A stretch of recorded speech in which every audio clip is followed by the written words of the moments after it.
Hello दोस्तों, नमस्कार, जय हिंद। स्वागत है आप सभी का बीडीएस न्यूज चैनल में, जहां हम आपके लिए डेली लेकर आते हैं देश दुनिया की तमाम बड़ी खबरों को। और सभी बड़ी खबरों से अपडेट रहने के लिए आप वीडियो को कर दीजिए लाइक, चैनल को कर दीजिए सब्सक्राइब और बेल आइकन दबाना तो बिल्कुल भी ना भूलें। तो टुडे ब्रेकिंग न्यूज में जानेंगे मोदी सरकार ने किए बड़े ऐलान, साथ ही जानेंगे कोरोना का अपडेट, रिया चक्रवर्ती के ड्रग्स मामले का अपडेट। अब आप बेफिक्र होकर कर पाएंगे ट्रेन टिकट की बुकिंग।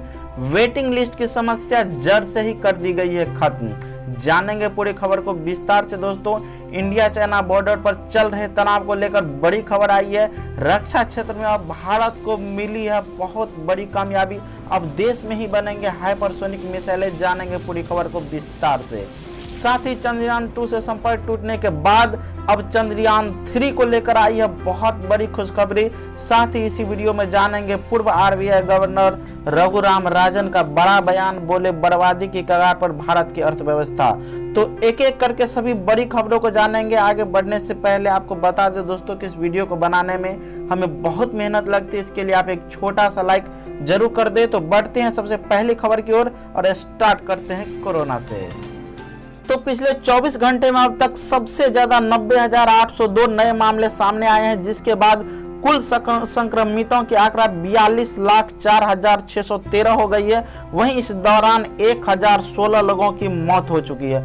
कुल मृतकों की संख्या 71,642 हो गई है। ताजा जानकारी के अनुसार देश में इस वक्त 8,82,542 केस एक्टिव है। वहीं पिछले 24 घंटे में 69,564 लोग कोरोना वायरस को मात देकर ठीक होने में कामयाब भी हुए हैं, जिसके बाद अब ठीक होने वालों की कुल संख्या 32,50,429 हो गई है।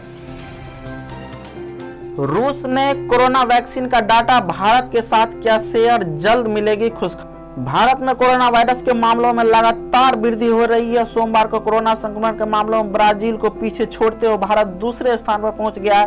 बढ़ते मामलों के बीच कोरोना वैक्सीन को लेकर एक राहत भरी खबर यह है कि रूस और भारत के बीच रूस की स्पुतनिक वी वैक्सीन को लेकर बातचीत हो रही है। भारत में रूस के राजदूत निकोले कुदाशेव ने बताया कि वैक्सीन को लेकर दोनों देशों की सरकारों के बीच कई स्तरों की बातचीत हो रही है। अब आप बेफिक्र होकर कराएं ट्रेन टिकट की बुकिंग। वेटिंग लिस्ट की समस्या जड़ से ही हो गई है खत्म, क्योंकि भारत रेलवे ने यात्रियों के लिए एक ऐतिहासिक कदम उठाया। अब आपको ट्रेन में टिकट बुकिंग कराने से पहले वेटिंग लिस्ट की चिंता करने की जरूरत नहीं होगी। भारतीय रेलवे ने आपको कंफर्म सीट का रिजर्वेशन देने का प्लान बना लिया। अब आपको ट्रेन में सीट मिलना बिल्कुल तय है। तो बात क्या है कि क्लोन ट्रेन चलाने की है योजना। भारतीय रेलवे ने कहा है कि यात्रियों को कंफर्म सीट देने के लिए क्लोन ट्रेन चलाई जाएगी। ये कुल मिलाकर ऐसी भी एक ट्रेन के साथ अतिरिक्त ट्रेन चलाने जैसा, यानी अगर किसी ट्रेन में ज्यादा लोग टिकट करवाते हैं तो एक एक्स्ट्रा ट्रेन भी चलाई जाएगी, ताकि वेटिंग लिस्ट की समस्या खत्म हो जाए। बिहार में अनलॉक 4 के ही नियम होंगे लागू, राज्य के गृह विभाग ने जारी किया आदेश। आपको बताएं कि बिहार में गृह मंत्रालय द्वारा जारी अनलॉक 4 के दिशा निर्देश लागू रहेंगे। राज्य सरकार द्वारा लगाए गए अनलॉक 4 की मियाद जो है वो रविवार को ही समाप्त हो गई थी। सोमवार को बिहार सरकार के गृह विभाग ने केंद्र के गाइडलाइन को बिहार में लागू रखने का आदेश जारी कर दिया। फिलहाल राज्य में कोई नई पाबंदी लगाए जाने की संभावना नहीं है। गृह विभाग के ऊपर मुख्य सचिव आमिर सुबहानी ने कहा कि राज्य में गृह मंत्रालय ने अनलॉक 4 के दिशा निर्देश पूरी तरह लागू रहेंगे। अधिकारियों को इसका पालन करने के आदेश दिए गए हैं। इंडिया चाइना बॉर्डर पर चल रहे तनाव के बारे में बात करें तो हिल टॉप पर भारतीय सेना की कार्रवाई से नाराज है राष्ट्रपति जी जिनपिंग। जानने क्यों है ऐसा, तो आपको बताएं कि चीन ने पीपुल्स लिबरेशन आर्मी के साथ वास्तविक नियंत्रण रेखा पर भारतीय सेना की कार्रवाई पर गुस्से में प्रतिक्रिया व्यक्त की है। भारतीय सेना ने 29 अगस्त की रात को लेक स्पैंगुर के पास हिल टॉप पर कब्जे के लिए चीन की सेना की कोशिश को नाकाम कर दिया था। यह गुस्सा कथित तौर पर चीन के सेना के प्रमुख और राष्ट्रपति शी जिनपिंग तक पहुंचा है।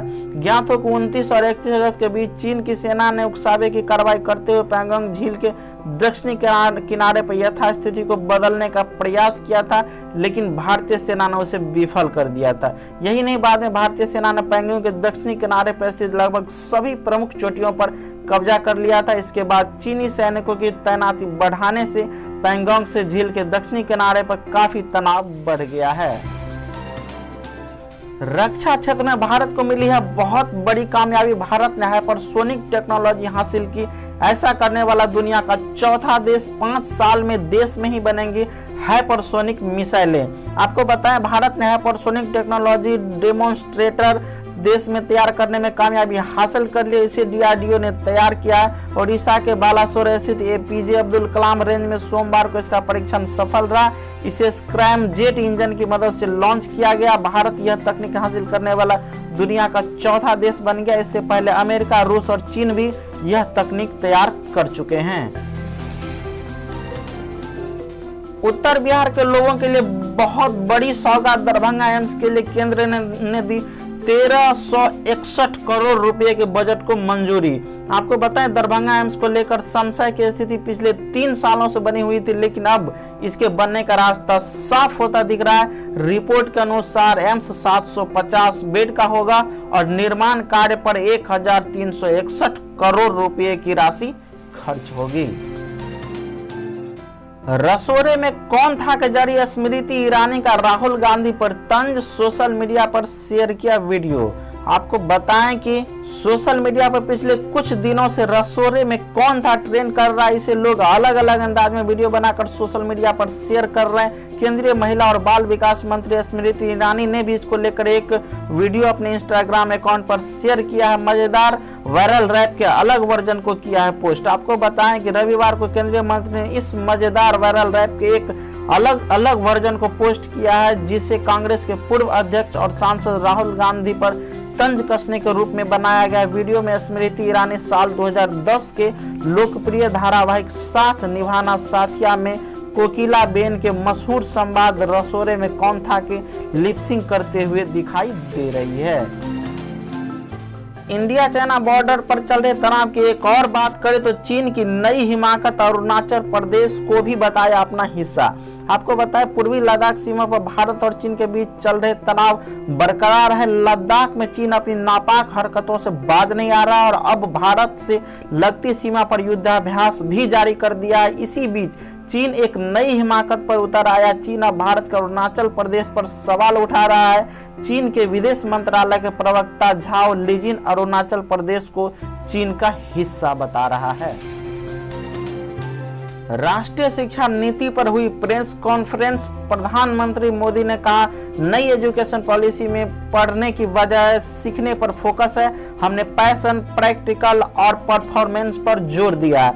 आपको बताया, सरकार ने जुलाई में राष्ट्रीय शिक्षा नीति का ऐलान किया था। 34 साल बाद देश की एजुकेशन पॉलिसी बदल गई है। राष्ट्रीय शिक्षा नीति पर हो रही कॉन्फ्रेंस को प्रधानमंत्री नरेंद्र मोदी ने संबोधित किया।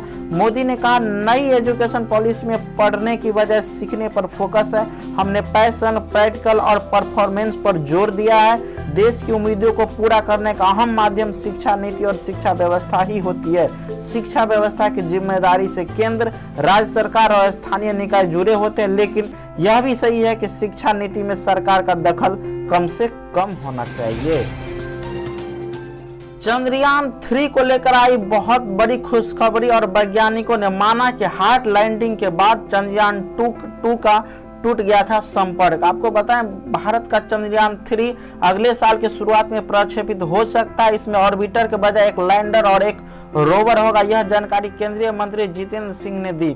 उन्होंने बताया कि पिछले साल सितंबर में चंद्रयान 2 की चंद्रमा पर हार्ड लैंडिंग के बाद संपर्क टूट गया था, जिसके बाद भारतीय अंतरिक्ष अनुसंधान संगठन यानी कि इसरो ने चंद्रयान 3 के प्रक्षेपण की योजना बनाई थी। कोरोना वायरस महामारी और लॉकडाउन की वजह से इसके प्रक्षेपण में देरी होती चली गई। अब इसका प्रक्षेपण 2021 की शुरुआत में ही होने की पूरी संभावना है। अब नहीं बचेगा चीन। भारत समुद्र में उतार रहा है घातक परमाणु पनडुब्बी INS अरिहंत। आपको बताएं, अब भारत के हाथों चीन समुद्र में भी मात खाने वाला है, क्योंकि जल्द ही देश की दूसरी न्यूक्लियर बैलिस्टिक सबमरीन उतारी जा रही है। यह देश की दूसरी परमाणु पनडुब्बी है जो इस साल अंत तक समुद्र में गोते लगा रही होगी। देखिए सूरज की सबसे साफ तस्वीरें बेहद डरावना आ रहा है नजर। आपको पता है सूरज की अब तक की सबसे साफ तस्वीरें सामने आई है। ये तस्वीरें बेहद डरावनी है। इन तस्वीरों की मदद से अब वैज्ञानिक सूरज के चुंबकीय क्षेत्र का अध्ययन कर सकेंगे। आपको बताएं यूरोप में स्थित टेलीस्कोप ने सूरज की अब तक की सबसे साफ तस्वीर खींचने में सफलता हासिल की है। सूरज की ये ताजा तस्वीरें जहां काफी स्तब्ध करने वाली वहीं काफी डरावनी भी है। स्पेन में अंतरिक्ष में नजर रखने वाली जर्मनी के वैज्ञानिकों ने ग्रेगोर टेलीस्कोप की मदद से सूरज की हाई रेजोल्यूशन तस्वीरें खींची है। ये टेलीस्कोप टाइडे ऑब्जर्वेटरी में लगाया गया है।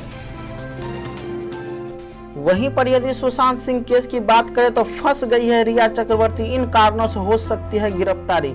आपको बताएं सुशांत सिंह राजपूत केस में रिया चक्रवर्ती मुश्किलों से घिरती हुई नजर आ रही है। पहले उन्होंने ड्रग्स खरीद फरोख्त में शामिल होने से इनकार किया था, लेकिन अब यह बात उन्होंने खुद मान लिया है कि ड्रग्स उन्होंने खरीदी थी। अब माना जा रहा है कि जल्द ही रिया चक्रवर्ती की गिरफ्तारी भी हो सकती है।